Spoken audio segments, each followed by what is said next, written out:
Are you a book lover or enthusiast? Do you need genuine and unique lifestyle products? Or are you looking for a place where you can find contemporary and a wide range of unique gifts for children and adults? Laterna is your go-to place for genuine and contemporary books and lifestyle products for wholesale and retail customers. We stock business books on management, leadership, financial success, entrepreneurship, personal development, and so much more. We carry children's fiction, non-fiction, educational books, CDs, and DVDs.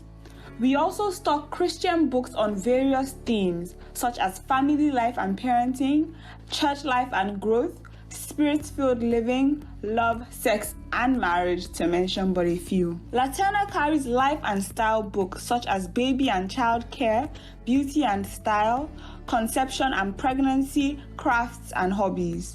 We also carry adult, children, and teenagers' Bibles, educational toys, framed art, gifts, greeting cards, home and office fragrances, music CDs and DVDs, stationery, teachings, and lots more. Our stores are located at 12B and 13 Okoawo Street, Victoria Island, Lagos. You can also shop online at www.laternabooks.com.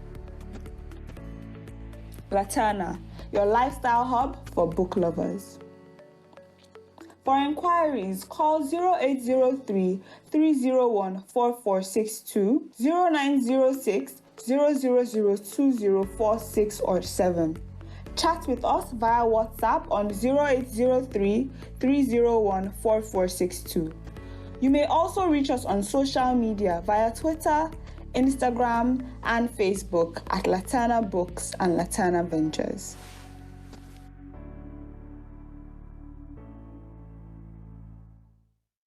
Congratulations, August is here! Do you know the first 5 customers that visit either of our stores daily will enjoy 10% discount? Yes, you heard me right. 10% discount is up for grab every day. Promo runs from 1st to 31st of August 2021. Remember, this August, your beloved Laterna is ready to make it special for you. Call or WhatsApp us at 0803 301 4462 for further details. And our summer collection for your children. Keep shopping and have a pleasant month ahead.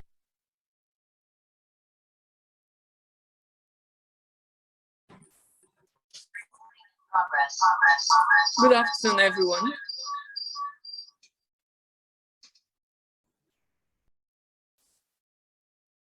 Good afternoon, everyone.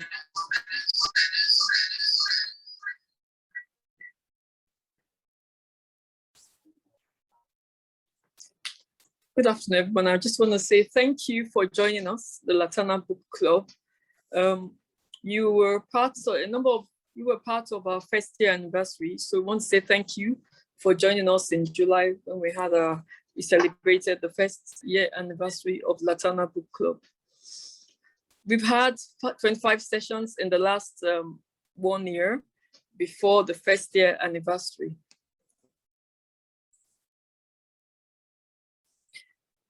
And we went through some of John Maxwell's books. But today, I'll just be introducing Laterna, and I'll also speak about some of John Maxwell's books. Laterna Ventures Limited is a leading literature and lifestyle product and distribution and marketing organization with a strong focus on customer service. We've gone from a Christian bookstore to a lifestyle store with reliable sources of Bibles, business books, Christian books, educational toys, Montessori toys, gift items, fragrances, home and office fragrances. We have home sprays, diffusers. We have fragrance sachets, candles, gift wraps, gift bags. We also have music CD, teaching stationery, journals, different types of journals, A4, A5, A6, A3. We have various journal sets and lots more files for the offices. Laterna was established in 1996, and we've been in the forefront of educating Nigerians through provision of global best-selling books for children and adults with an access to over 100,000 titles with various other products. We have retailers in all the states in Nigeria, and currently run a children's book club, which used to hold virtually, but now holds physically on every last Saturday of the month. So as part of the initiative during the lockdown, we thought, let us encourage reading. If we've been in existence for over 25 years, then we need to establish an adult reading book club and get people to get back to reading and to make an impact on the society, on the community, in families, and also contribute to human development. In the last 1 year, we've had 25 sessions.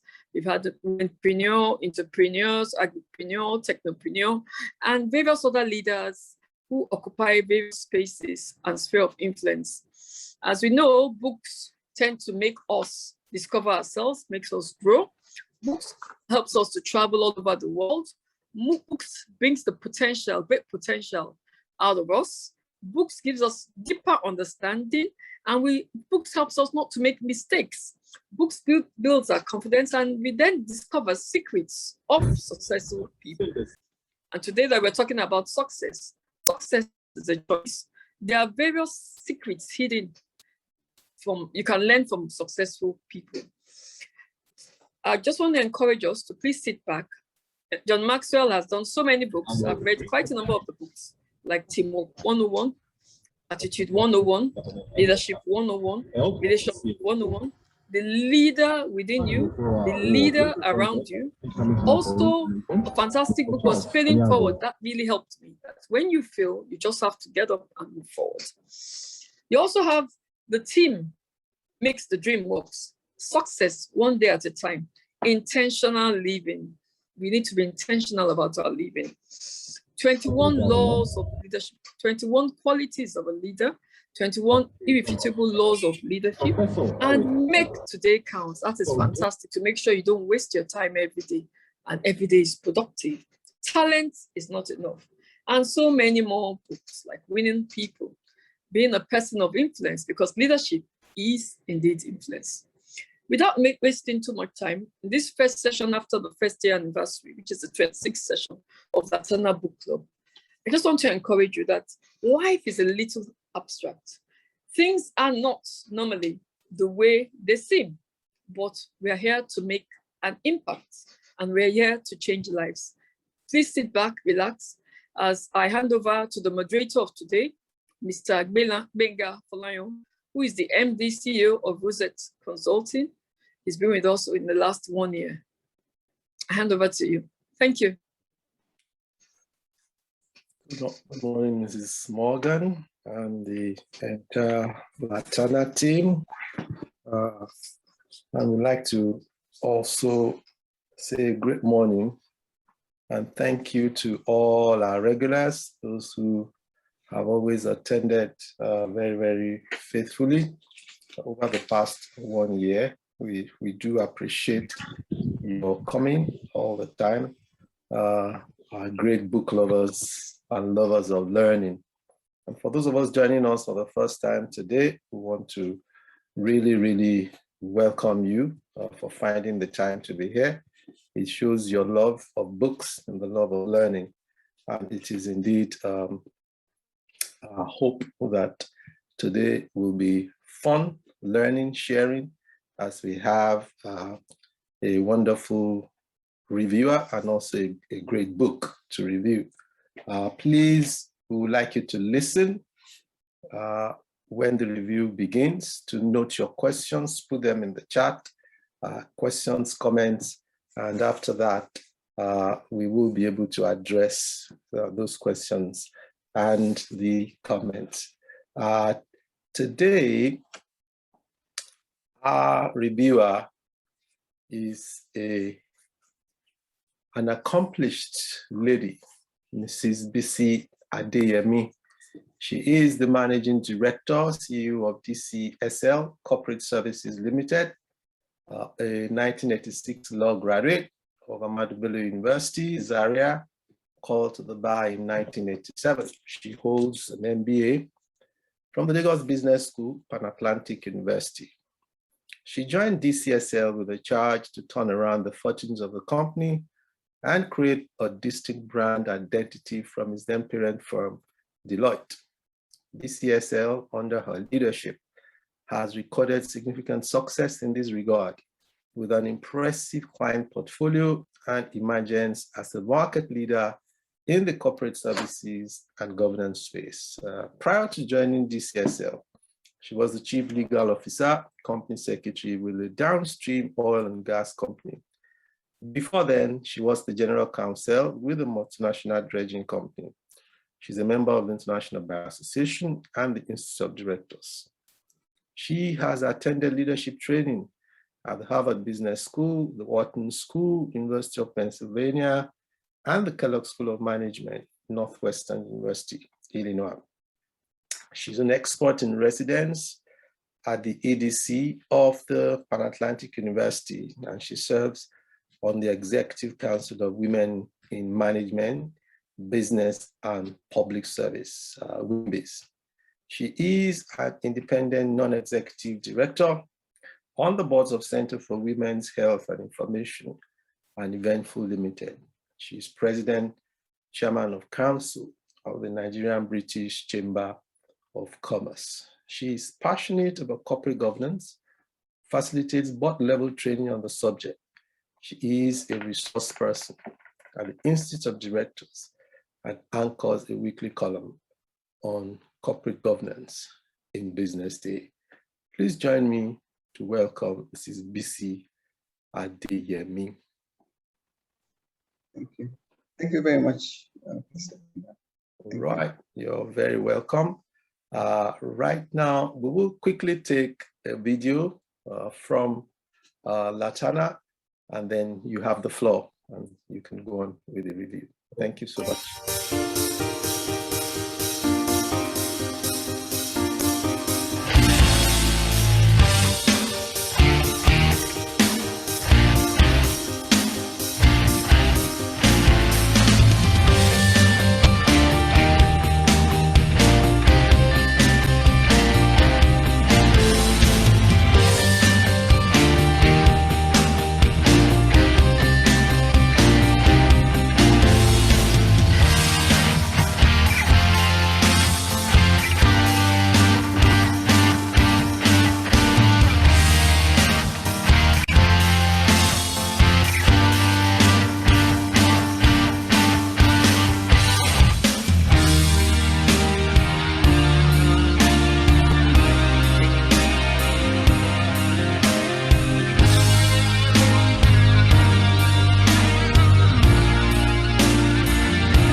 Right, you're very, very welcome, Mrs. Adeyemi. Thank you. Thank you very much. Thank you so much. And thank you to Laterna for this opportunity. So I quickly just share my screen as I have a few slides on the subject matter. So,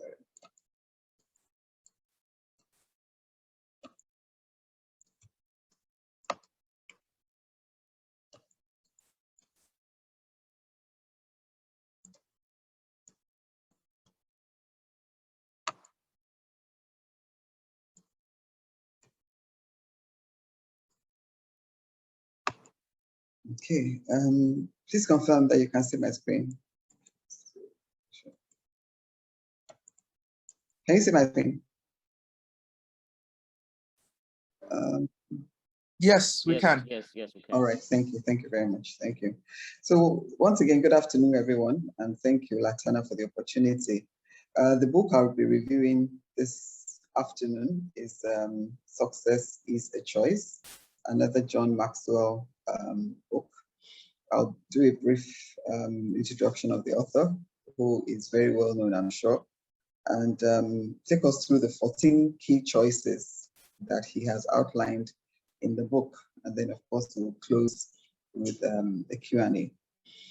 So, I mean, like I said, as we all know, and Mrs. Morgan had already given some tips as to some of the books that he had written. It's #1 New York Times bestselling author, coach, and speaker, written over 33 million books in more than 50 languages, trained millions of leaders from every nation, is the founder of Enjoy, Maximum Impact, the John Maxwell team, and a few others. The book Success is a Choice is a 14-chapter book, deals with key choices that make a difference. It's a 183-page book. As with most of his books, it's easy to read as practical steps. We'll notice that he has written a lot about success and achieving success. He tells us that success is a deliberate effort. It doesn't just happen, and that's what we'll see as we proceed. So one of the things that he says in the first chapter of the book is that talent is never enough. So we all imagine that we have talent, and so we think that because we do have the talent, we will somehow just succeed. So it's a bit more than that. The talent is not quite enough. And he then gives some examples that more than 50% of all CEOs of Fortune 500 companies had C or C average in college. So it wasn't about them having distinction. 50% of them actually were below the average level. 65% of US senators came from the bottom half of their school classes. I don't want to give the comparative in Nigeria. Guess is as good as mine. 75% of US presidents were in the lower half club in school. More than 50% of millionaire entrepreneurs never finished college. We know of quite a few, even here locally. So everyone has talent. What you need to do is to find out what yours is, and then develop the talent you have, not the one that you want. So there are times that you perhaps see someone doing something that you admire. You might not have the same talent that that person has. What you want to do is to discover what your talent is and what is it. Make choices that add value to your talent, and hence the 14 choices that we'll see as we go along. So he says that who you are plus the right choices will equate success. He also says that you should believe in yourself, and says lack of trust in oneself is a self-imposed limitation. It's sort of is a ceiling to potential. There's a story here that I would just quickly like to read from page 9 of the book. And it says, there's a story about a farm boy from Colorado who loved to hike and rock climb. One day, while climbing in the mountains, he found an eagle's nest with an egg in it. He took the egg from the nest, and when he got home, he put it under a hen along with her other eggs. Since the eagle hatched among chicks, he thought it was a chicken. He learned chicken behavior from his mother, in quotes, and scratched in the chicken yard along with his siblings. He didn't know any better, and when he sometimes felt strange stirrings within him, he didn't know what to do with them, so he ignored them or suppressed them. After all, if he was a chicken, he should behave like a chicken. Then one day, an eagle flew over the farm, and the chicken yard eagle looked up and saw him. In that moment, he realized he wanted to be like that eagle. He wanted to fly. He wanted to fly high. He wanted to go to the mountain peaks he saw in the distance. He spread his wings, which were much larger and stronger than those of his siblings. Suddenly, he understood that he was like that eagle. Though he had never flown before, he possessed the instinct and the capabilities He spread his wings once more, and he flew, unsteadily at first, but then with greater power and control. As he soared and climbed, he knew he had finally discovered his true self. So he admonishes that we should look inside of ourselves, believe in what we're able to do, and remove whatever self-doubt that we have. If you think you are beaten, you are. If you think you dare not, you don't. If you like to win but think you can't, it's almost certain you won't. Life's battles don't always go to the stronger or the faster man, but sooner or late, the man who wins is the man who thinks he can. The next chapter, it talks about passion. It's important that we have a passion. You cannot set up a business, work in a career, and not be passionate about it. So sometimes people ask me, how do you do all that you do and still find time for other things? So I enjoy my day job. I enjoy my day job tremendously. It's hard work. It's a lot of, comes with sleepless nights and all of that, long hours and what have you. But it's easy for me because I love what I do. So passion creates fire, and that creates energy as well. So the first step to achievement is passion. And of course, it increases willpower. It's that thing that gets you up in the morning, knowing full well that you're going to work on something that you actually love to do. So work doesn't seem like work. It's something that you actually do enjoy doing. Produces energy. Passion is the foundation of excellence, is the key to success, and is contagious. So the people around you, so it's easy to galvanize your team when they see that you are stimulated, you're passionate about what you do, you enjoy what you do. Then when you tell them to jump, they ask you how high. The next chapter talks about initiate action. So it's, passion is good, planning is important, but also you have to act. Every journey begins with the first step. Successful people don't wait for everything to be perfect to move forward. They don't wait for all the problems to disappear. They take initiative, they act. You have to act and accept the responsibility for your life. Don't blame other people. I mean, we know that things are not the way they should be, particularly in our country and across the world at this moment. But then you don't wait until things are normal or things are as you think they should be. Examine your reasons for not initiating action. What are the things slowing you down? Focus on the benefits of completing a task. Break large tasks into smaller ones. I'm sure we hear that every day, that you have a seemingly Herculean task. First thing to do is to break the task down into smaller ones and then prioritize. Some will be important but not urgent. Some will be urgent, not so important. Some will be both, which means that you have to do those almost immediately and then allocate specific times to tasks. It says in the next chapter, focus your energy. Be intentional. Make every action count. Challenge your excuses. There will always be excuses, but you want to litigate these excuses. Are they valid? Are you just making excuses? Because if for instance, you say it's raining, and so because it's raining, I'm unable to do X, Y, Z. It's not raining just in your house.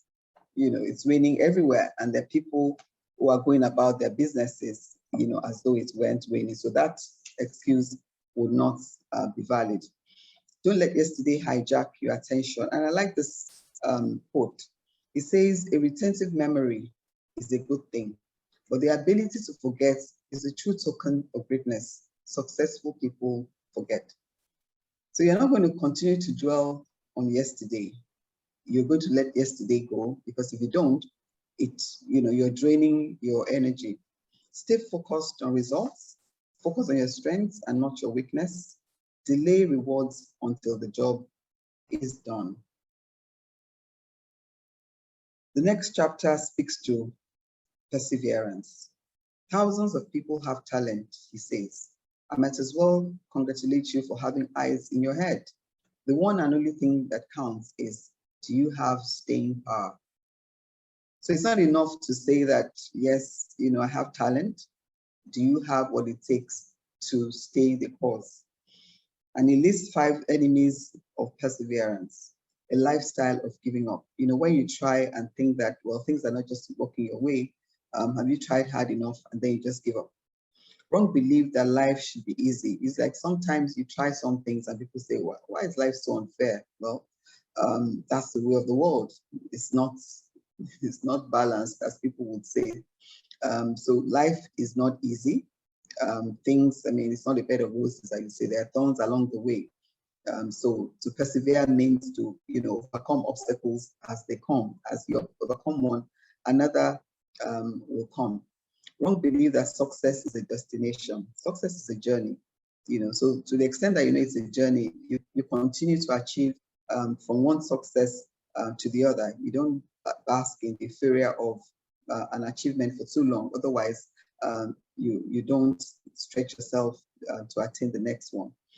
A lack of resilience. Resilience is built, you know, by overcoming challenges, you know, by withstanding shocks as they come, because those shocks will come either to corporates or to individuals. The most important thing is to then learn how to move from one seeming challenge or failure to the other. People don't share those stories where they have failed, but the truth of the matter is that every successful person has failed at something or the other. And then a lack of vision. A lack of vision means that you're short-sighted, you're not looking beyond the immediate, and then when something happens, you think that, oh, you know, it doesn't look like I can get too far beyond this level that I am at. So the other key choices that it speaks to, in all, like I said, there are 14 of them. The other ones are as follows: prepare. So whatever it is that you have determined to do, you know, you have vision, you have to prepare, and preparation takes time, takes energy, you know, takes also planning scenarios, you know, that you have to consider that if this doesn't go as I have planned, what else do I need to do? It also means that you have to practice, because at the point when you then need to enter into that success, you need to know how and in what manner to react. You also need to demonstrate courage. And courage also comes from practice and from preparation. A lot of the time, courage and confidence, you know, they're somewhat similar, and it comes from a place of preparation. You know, having self-confidence is synonymous to also being courageous. Be teachable.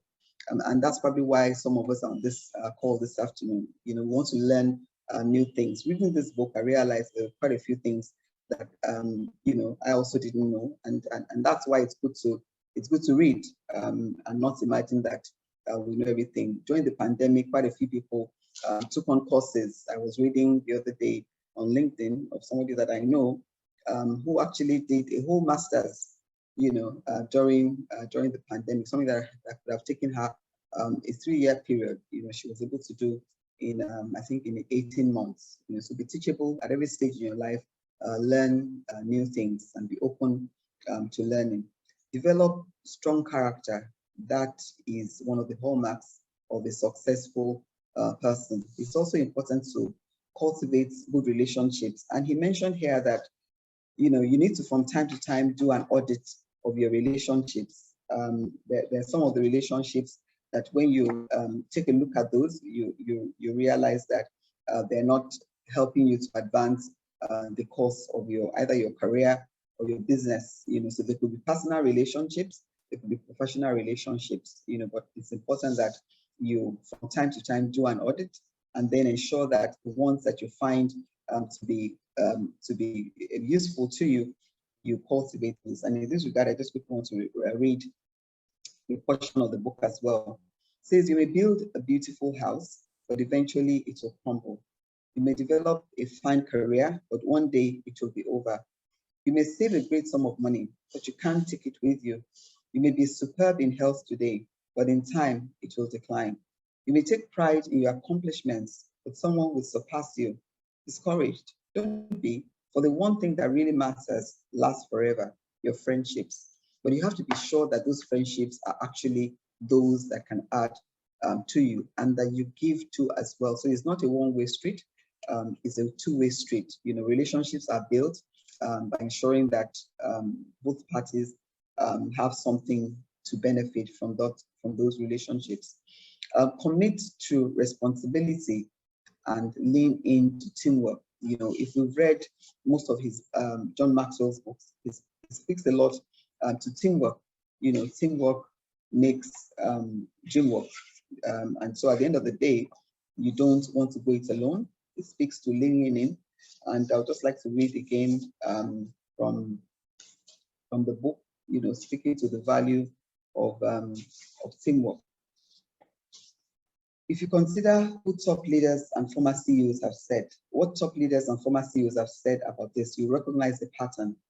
If I were to put someone in front cover of Business Week or Fortune, it would be the person who heads up a research organization, not me. Or I would put a team of people on the cover. That's according to a gentleman called Ray Martin. I haven't done this, created the company's turnaround. It's been 280,000 people who have done it. We took a change in focus, a change in preoccupation, and a great talented group of people and changed the company. Former CEO of IBM. It's amazing that you can do what you can do when you don't seek all the credit. I find nothing is really one person's idea. We have 68,000 employees with a company this size. I'm not running the business. My job is to create the environment that enables people leverage each other beyond their own individual capabilities. So it's important to understand the importance of teamwork. And I would also like to read this quote from the book as well, from page 183 of the book. The thing that will make you less and less able to realize your potential is a room that's empty of argument. And I will be terrified to be on my own as a solo singer, not to have a band to argue with. I mean, I surround myself with arguments and a band, a family of every spunky kid, and a wife who's smarter than anyone. I've got a lot of very smart friends, a whole extended family of them. You're as good as the arguments you get. So maybe the reason why the band hasn't split up is the people might get this. Even though they're only 1/4 of you two, they are more than they would be if they were one whole of something else. I certainly feel this way. So in closing, also the paragraph, a quote taken from the book, speaks to America. I don't know, reading it, I wish I could replace America with Nigeria, but perhaps one day that will come to pass. America has a tradition many nations probably envy. We frequently achieve the impossible. That's part of our national character. That's what got us from one coast to another. That's what got us the largest economy in the world. That's what got us to the moon. On the wall of my room in a rehab was a picture of the space shuttle blasting off, autographed by every astronaut now at NASA. On top of the picture says, "We found nothing impossible." That should be our motto. It's something that we as a nation must do together.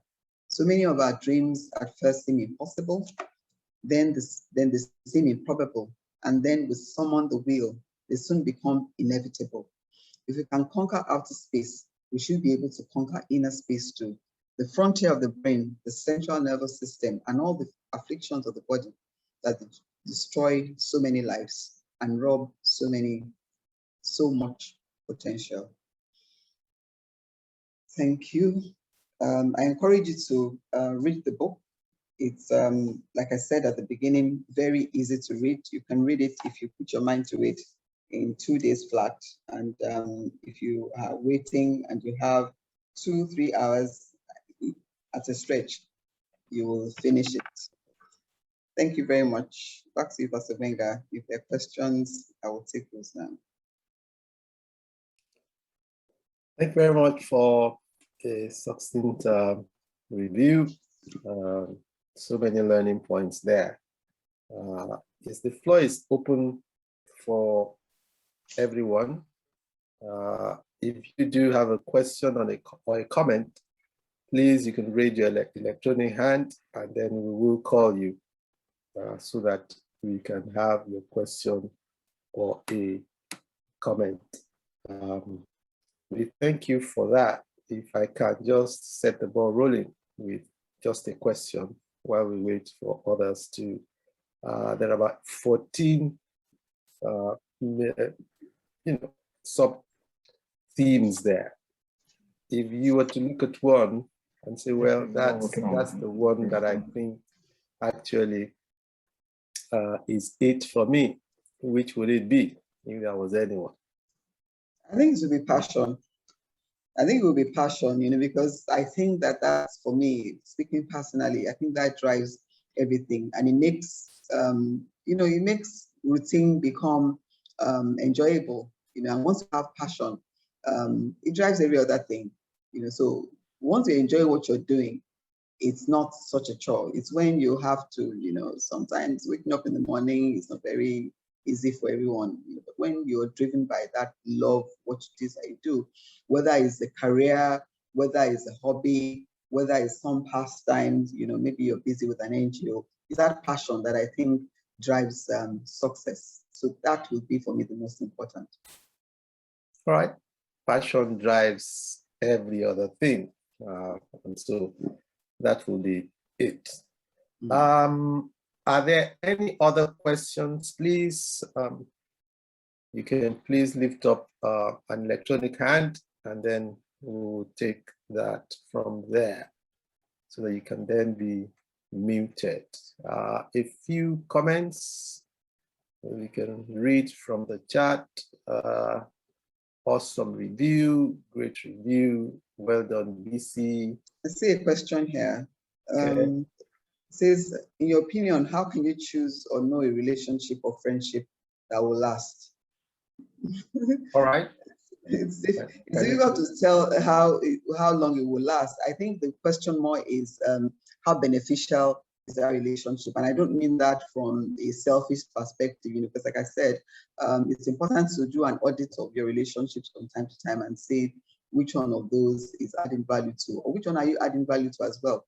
So it's not always just wanting to take from that relationship or that friendship, but you should also ask yourself whether you're giving to it. If it's mutually beneficial, then I think it will last. But sometimes it's not how far, or it's like I said, it's the quality of the relationship. And once you have evaluated it and you have audited it, and you see that, well, you're not able to add value to the friendship, or the friendship is not able to add value to you, it's better to just remain as acquaintances. So I don't know whether that answered your question. So it's not the longevity of the friendship as opposed to what are you giving and what are you getting out of it. I think it's critical to examine. So you don't have a crystal ball to see how long it will last for. Right. So do an audit all the time. We have a question. It says, but is it a comment to a question? But there are many successful people who aren't passionate about what they do, but they are hardworking and simply get on with it, and they achieve success. Just wondering, do you want to address that? Yeah, and it's a valid point. So, but then it comes down to, what's your definition of success? How do you define success? Is it about is it in monetary terms? Is it in terms of the fulfillment that you get from it? And if I can find that passage in the book, when it talks to passion and success, I would like to read it. So there was a study that was done. Let me read it. So it says, authors Robert and Lewis cite a study of 1,500 people, 1,500 people over 20 years that shows how passion makes a significant difference in a person's career. At the beginning of the study, the group was divided into Group A, 83% of the sample, who were embarking on a career chosen for the prospects of making money now in order to do what they wanted later. So they were more interested in making money so that they will have money to spend and be happy later on. And Group B, the other 17% of the sample, who had chosen their career path for the reverse reason. They were going to pursue what they wanted to do now and worry about money later. So they chose passion over money. At the end of the research, 20 years after, the data showed some startling revelations. At the end of 20 years, 101 of the 1,500 had become millionaires. Of the millionaires, all but one, that's 100 out of 101, were from Group B, the group that had chosen to pursue what they loved. Because the danger in doing what you don't love is that at some point, it becomes a chore, and before you know it, it might affect productivity. So you think that, oh, it's just to get the job done, it really doesn't matter whether I like it or not. At some point, it becomes just a routine. And before you know it, it shows, because you can tell that you not go the extra mile, for instance. You just do the bit that you have to do because it's not your passion. You're just doing the job for the money, or for whatever other ulterior motives that you have, but it's not for the passion. Okay. So we've got a question from Israel Nana, who's lifted up that electronic hand. So could you please unmute Israel, unmute yourself and ask your question. Israel Nana. Thank you very much, sir, and good afternoon for this. Thank you very much, BC. Quite an insightful session. I just have a question. I just need to know, you mentioned about building relationships and also giving to that relationship, not just expecting to get from that relationship. How do you cultivate a relationship with people that are seemingly, let's say, people that are where you want to be, right? In the area that you have chosen, people that have been successful at what you also want to achieve. How do you cultivate a relationship with them? And then how do you add to them in order to get what you want from them? Thank you. Thank you. Thank you very much, Israel.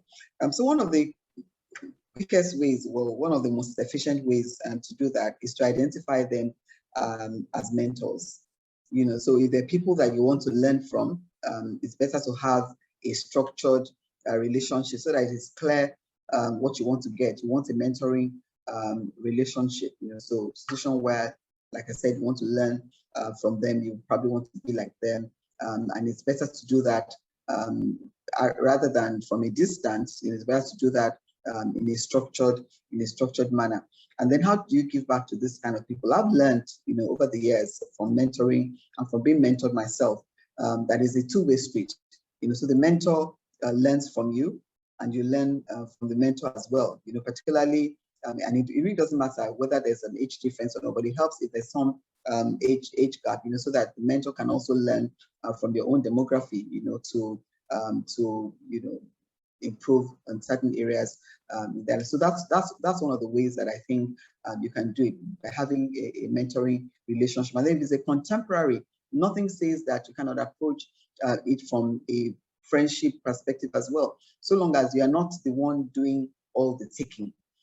So from time to time, so the other day, I think it was about a couple of weeks ago, a friend of mine, just out of blues, she just sent me a message that, all these years she had very turbulent period years ago, with her family situation and all. And, she kept, I was, at that time, I was one of the friends that she felt would listen. And she kept, talking to me, and I would listen.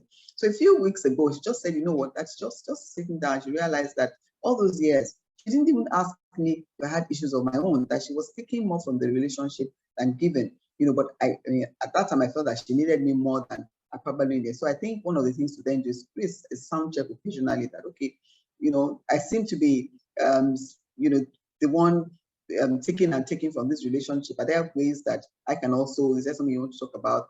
Rather than just pick up the phone and say, hello, how are you? And before I answer, you just go on with your own. Actually take the time to listen, and from time to time just ask me, is there something you would like to talk about? Is there something that you'd like to have me do? So that is a symbiotic relationship as opposed to just one person taking all the time. All right, so do a sound check sometime, listen, and make a mentoring or a coaching or co-development situation, make it something that is symbiotic. All right. There is another question in the chat. It says, can you expatiate on this? Successful people don't forget. Can you please say a little bit more about that? Successful people forget, not don't. Yes, Successful actually, people forget. yeah. So it's in the context of saying that don't waste time thinking about yesterday, So as much as possible, something has happened. Yes, it hurts you. What you want to do is to learn from it. It's the learning you should take away from that incident as opposed to the incident. So I was going to say, no, you hurt me, or I forgive you, but I don't forget. What's the point of remembering it? What are you going to do with it? Take it and hang it somewhere and be looking at it every day and reminding yourself that, oh, this person did something to me. Take the learning, by all means, but let it go. And it's very easy. It's not difficult at all, So you find out that if you continue to hold on to that, you're unable to move away from there. So perhaps, for instance, you need to look at it from the perspective of a relationship. So a friend does something that, hurts you, and you feel bad about it, and you say, well, okay, I'm a Christian and I'm forgiving you, but I'm not going to forget. You're just saying that because you've blocked your mind. It means that friendship is going to be affected, and it might be a useful friendship to have, it might be a useful relationship to have. But if you continue to say that you're not forgetting, that's why it's successful people, they forget. If they don't, they'll keep going back to it, and it's a stumbling block. You might not realize it, but the truth of the matter is I will not allow you to move forward. You are mouthing the forgiveness by saying that but I can't forget. Why are you holding on to it? What's the utility? What's it going to do? Like I said, the important thing is, was there a lesson there, that will guide you for the future? So maybe you've gone too far, for instance. Maybe you've said things that you shouldn't have said because you trusted the person. So it's the learning that, okay, I can only go this far with you. So the learning would be useful for another relationship, but shouldn't retain in your memory that hurt or that, because it will just mean you staying in the past. So that's what that means. That if you want to be successful, easily let go of things that have happened. Take the learning from it and move on. Right. Let go what has happened, take the learning, move on. And if you don't forget, you might actually be holding yourself back from new experiences. There are quite a number of comments on some of the things you have said. I believe this has to do with when you're talking about passion. It says, I agree, they are secretly worn out, though they appear happy and successful to others. There's another question there. What exactly is success? What parameters do we use to define success? And can a person who falls short of success but keeps trying be described as a failure? Now, just before you take that, if you do want to ask a question directly, remember you can put up an electronic hand. Yes, over to you, ma'am. That's a good question. My own view, and this is personal to me, I think success is innate. It's personal to you, because if it wasn't, then people have different yardstick to determine success. So some people, to them, is somebody who is wealthy, who you can say that has material wealth. So that person to them is successful. Doesn't matter how they have come about the money, but they're wealthy and they seem to be prosperous, so they're successful. Some others is some people who have attained a particular heights in their career or their businesses, so that's successful. So some people, they think that they have done well, or society thinks they've done well in their marital affairs. For instance, has a successful marriage, and they're doing well. But that also could be it could be a cosmetic, it could be on the outside. So that's why I would say success is relative, and I would rather that each person defines success as they as is important to what's important to them.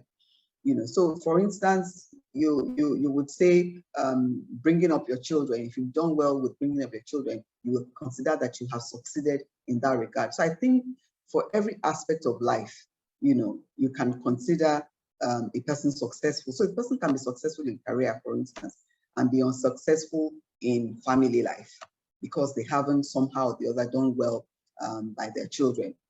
So really and truly, I think it's relative. And I think the most important thing is whatever endeavor that we put our minds to or that we are busy with, success is where we have done well, how well we have done in whatever endeavor. I hope I'm making sense. But I don't want us to define success in material terms alone. By saying that, oh, somebody is at the peak of their career, they're successful. There might be some areas of their lives where they're not successful. But in that particular area, yes, they are. So let's not so much as say successful people or a successful person. They're successful in the particular endeavor. They're successful in this particular area. They've succeeded in business. They've succeeded in career. They've succeeded in family. They've succeeded. You can have somebody who succeeded and all round. That's possible. That honestly is my own way of looking at success. Success is relative and success is personal, and you need to define what success is. You may be successful in one area, and yet you may also still be striving for success in other areas. I think it was well put by an author who says that some people at the end of their life or at the end of a period find out that their ladder has been leaning on the wrong wall. They've climbed to the peak or the top of the wall, but they find out that their ladder is leaning on the wrong wall. Okay, so thank you very much for that. There's another question there that says, what is the difference between mentoring, role model? I believe that should be mentor, role model, and coaching. Mentoring, role model, and coaching. Okay, so I'll start with the role model. So for instance, if you ask someone and it says their role model is Obama, so obviously they cannot be mentored by Obama, they cannot be coached by him, but it's somebody that they admire, maybe because they've read his biography and they like certain things about what he's done, and so they shape their own life after such a person. They might decide that, okay, so he went to Harvard, I also want to go to Harvard. He's become president, I want to toe that path. So that's a role model, somebody you model. You're happy with how they've lived their lives, and you want to model your life after this. A mentor, on the other hand, you have to have a relationship with a mentor. You have to identify the person and actually, so you can't be mentored from afar. You can't say, oh, I like that person, I want him to be my mentor, and so I claim him or her as my mentor. There has to be a relationship, and I always advocate a structured mentoring, a formal mentoring, so that we're all guided. There's rules, there's boundaries, and all that. A coach, on the other hand, is usually someone who maybe there's a particular skill that you lack. So some people are not very good with public speaking. They're not very good with different other things, and so they identify. Usually, the coach is more professional, and in most cases you have to pay the coach because they're trying to teach you certain skills that you don't know, life skills, whatever kind of skills, and so it's a more very structured, formal, and commercial relationship. So you would have to pay to see a coach, and like I said, it could be in any area for form or shape. It depends on what capabilities you are trying to upskill yourself on. So that will be the difference. It says there's a comment that says success is dependent on the goal or what you have set to achieve. Another one, yeah. Well, there also is a question to the team. Can we get soft copy of this book? How do we subscribe? And what is the cost? What's the cost to that? The floor is still open. We can still take a question or two. So if you do have a question and you want to ask, you can lift up an electronic hand and I'll call you to do that very, very quickly. Any other questions? Somebody is asking what exactly is talent? What exactly is talent? Okay.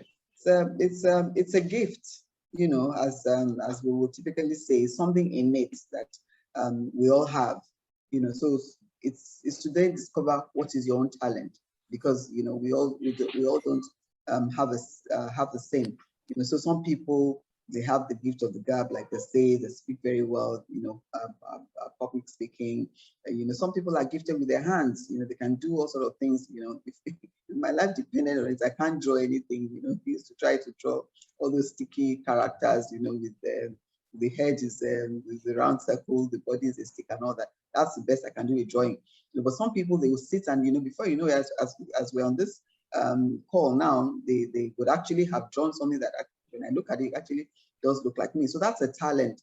We're all gifted in different ways. You know, the thing is to find out what that talent is and then let it reach its full potential. Some people never really discover their talent.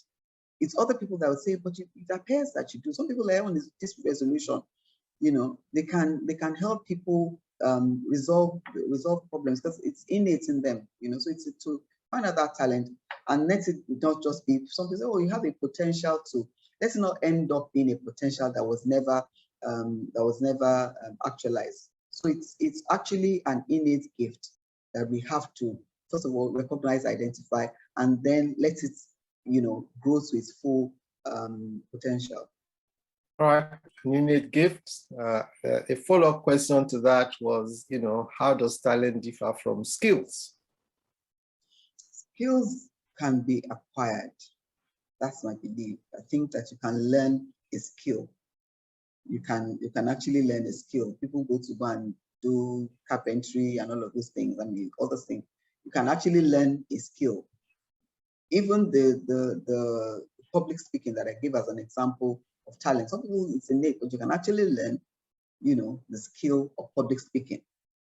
So it's not, there's certain things that can be learned. So I think skills are those that you can actually acquire. That's why people say skills acquisition and all of this. You can actually, most of the time the talent is innate and you have to then hone the skill you can learn. All right. So you can actually have a raw talent in a particular area from your definition and explanation, and then you can hone it by acquiring the relevant skills that are required for you to demonstrate that in various areas. And so talent is natural. Very often, you then need to hone that potential in specific areas. If you are going to apply it in different professional areas, for example, you might need to learn skills that allows that talent to actually come through by developing all of those skills. Thank you so much. Thank you so much for that. Any other question? Any other comments? Have I missed anyone there? I think I've covered everyone. Anybody wanting to say, give a comment, or you know, you want to ask a question? Would like to ask a question? Let's see your hand. So you can unmute and ask that question. All right. There's a comment there. It says, for the question that was asked earlier, the soft copy of the book is not available. You can get the hard copy at our store, 13 Okwawu Street, off Adetukumbu Ademola Street, Victoria Island, or online at www.laternabooks.com. And the price is 4,300 naira. The price is 4,300 naira. All right, Success is a Choice is a book by John Maxwell. I think I might just ask this question as we try to round off. You know, when it says that we need to embody perseverance. So I've got the talent, and I've got several opportunities, where then does perseverance come in? Because maybe you can take that with the other question. It also says, is it possible for someone to decide not to succeed? So two questions there. Let me take the one about perseverance. To the extent that, and you see when I was reading the book, I said that success is not a destination. It's a journey. Meaning that you would always, find things to succeed at. You will always find things to succeed at. So there will be certain things that, would not go well part time. And that's where perseverance comes in. You know the goal, you have clear with the vision, you're focused, all of these things that he has said, all those 14 choices, you're focused, you've set a vision for yourself. And sometimes things will not go as they should. Then you continue to persevere. You don't give up because you're not short-sighted in your vision, you're long-term, which is why it's not a destination. You can say, I've arrived, so that's it. It will continue, it's a journey. And I think that's the way because it's a journey, you need perseverance to stay the course. Because otherwise, if you think of it as a destination, then you think that you have arrived at that destination. And so you're not prepared for the eventualities. I mean, see what happened with COVID. People who thought that they were where they should be, institutions, nations, everybody was caught unawares. But it's those that had resilience that came out and have come out and are still coming out, because we're reminded that we're still in the COVID era, that are coming out strong. It's those who will have resilience to persevere that will ultimately end up with the long-term success, because you want the success to be long-term. Can you choose not to be successful? I don't, sometimes I don't, why would anybody not want to be successful? And like I said, it's dependent on the different things, different aspects of your life. So you cannot say that you don't want to be a successful human being for the benefit of yourself. So it's not even about other people now. It's about yourself. How do you want to, for instance, live from day to day if you're not successful materially, for instance? Let's even look at material prosperity or material success. If you cannot feed yourself, you cannot clothe yourself, you cannot provide shelter for yourself, leave the family aside for one, then what's the benefit? So even if it's from a selfish perspective, then I think it's important that the person is successful, at least materially. Leave the other things so they can choose that, well, I don't want to get married or have children, so I can live that family success. It's not my calling, as it were. But from a selfish perspective, they have to be successful for themselves, I think. Right. So success actually, at some level, is a matter of self-preservation. If you're going absolutely. to actually, be preserved, you Absolutely. need to be successful in a particular area. However, the definition of success is not universal. It is something that depends on the individual and on the particular goals that individuals have actually set for themselves. And in looking at success as being a journey, one way it's been described also is, as you reach this peak, you begin to see other peaks. Absolutely. That's one of the things that getting to the peak, a particular peak, helps you to do. You then see other peaks that are higher than that, and perseverance takes you to keep improving, keep innovating, keep asking questions, keep relating with people. And that's where all these 14 points actually come in. You need to continue to believe in yourself, fire your passion. After you've done that, initiate action, focus energy, embody perseverance, prepare, practice, demonstrate courage, be teachable. Strong character is required, and you need to cultivate good relationships and commit to responsibility and teamwork. So indeed, from all these choices work together, integrate together to keep you going from success to success. I do want to thank you very much, ma'am, for such an incisive review, and also for the way you've taken us on this journey of learning and the love of books today. Thank you so much. Thank you for having me. Thank you for the opportunity. And at this point, I'd like to hand over to the MD, Laterna Ventures, Mr. Remy Morgan. You're welcome, sir. Good afternoon. Afternoon. Everybody. Hi, Pastor Gbenga. I apologize, I am in transit, but hey, technology permits me be a part of this meeting. In transit within Nigeria this time. I think the last time I was at Nairobi Airport where we had this session. Well, first of all, I want to say a big thank you to my dear sister, Mrs. Bisi Adeyemi.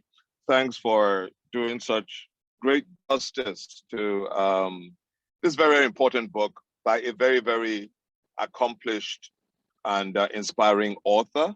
I joined a little bit late because of some other program I was attending, but I'm looking forward to listening to the video review that should be out in the next few days. Success is a choice.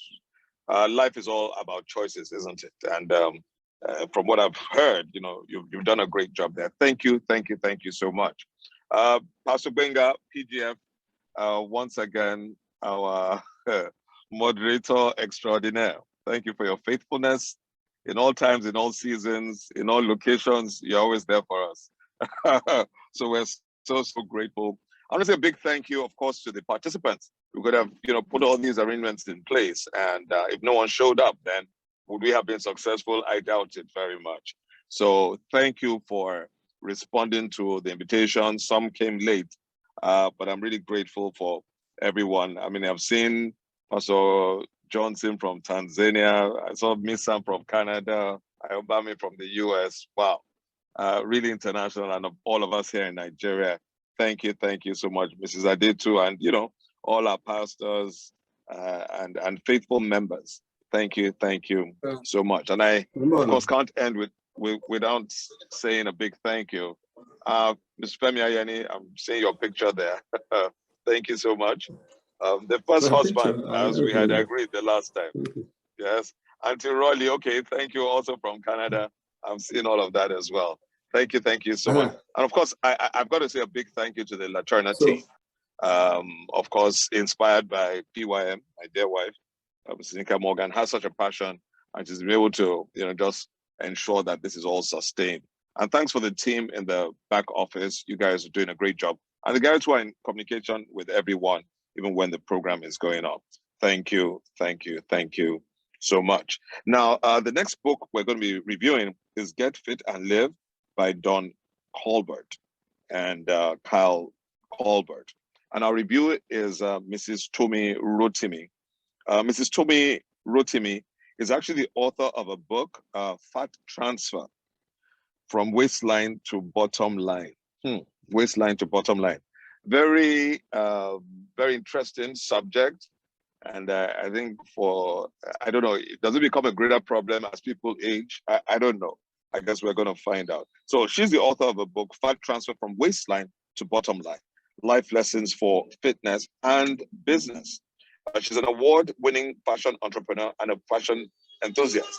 Her independent fashion label, Exclamations by Tomi Rotimi, was founded in 2002. And since then, it has grown to become a household name.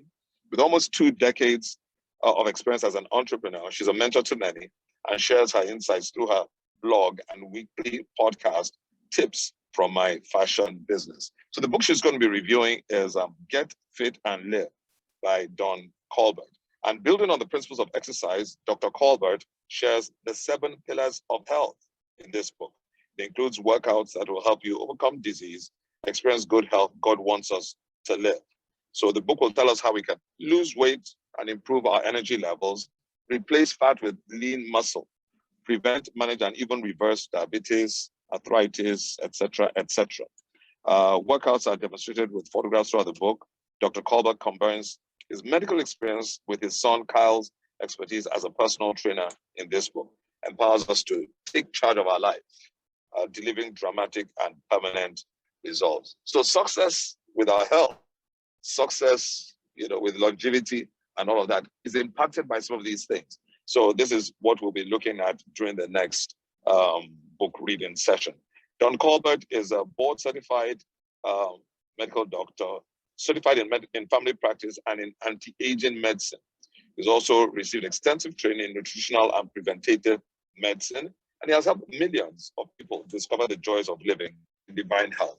I know there are quite a number of his books that we do carry, and he is a very, very popular author and also a speaker. There's so many TV programs in the US that he does appear on as well. So that is what the next book reading session is all about. And I trust that as many of us are able, we'll be able to join. And please don't just join, extend the invitation to your friends, or old girls association, old boys association, and whatever groups you're a part of, and then come and be a part of this for just 1 hour on every other Thursday. Thank you, thank you, thank you. Once again, we're so grateful for all of you that joined us, and I hope you were blessed. And the video will be coming out very, very soon, the next 48 hours. And so you can have the opportunity to listen and listen and listen again. Thank you very much. Thank you. Congratulations, August is here! Do you know the first 5 customers that visit either of our stores daily will enjoy 10% discount? Yes, you heard me right. 10% discount is up for grab every day. Promo runs from 1st to 31st of August 2021. Remember, this August, your beloved Laterna is ready to make it special for you. Call or WhatsApp us at 0803-301-4462 for further details. And our summer collection for your children. Keep shopping and have a pleasant month ahead. Are you a book lover or enthusiast? Do you need genuine and unique lifestyle products? Or are you looking for a place where you can find contemporary and a wide range of unique gifts for children and adults? Laterna is your go-to place for genuine and contemporary books and lifestyle products for wholesale and retail customers. We stock business books on management, leadership, financial success, entrepreneurship, personal development, and so much more. We carry children's fiction, non-fiction, educational books, CDs, and DVDs. We also stock Christian books on various themes such as family life and parenting, church life and growth, spirit-filled living, love, sex, and marriage, to mention but a few. Laterna carries life and style books such as baby and child care, beauty and style, conception and pregnancy, crafts, and hobbies. We also carry adult, children, and teenagers' Bibles, educational toys, framed art, gifts, greeting cards, home and office fragrances, music CDs and DVDs, stationery, teachings, and lots more. Our stores are located at 12B and 13 Okoawo Street, Victoria Island, Lagos. You can also shop online at www.laternabooks.com. Laterna, your lifestyle hub for book lovers. For inquiries, call 0803-301-4462, 0906-0002046 or 7. Chat with us via WhatsApp on 0803-301-4462. You may also reach us on social media via Twitter, Instagram, and Facebook at Laterna Books and Laterna Ventures.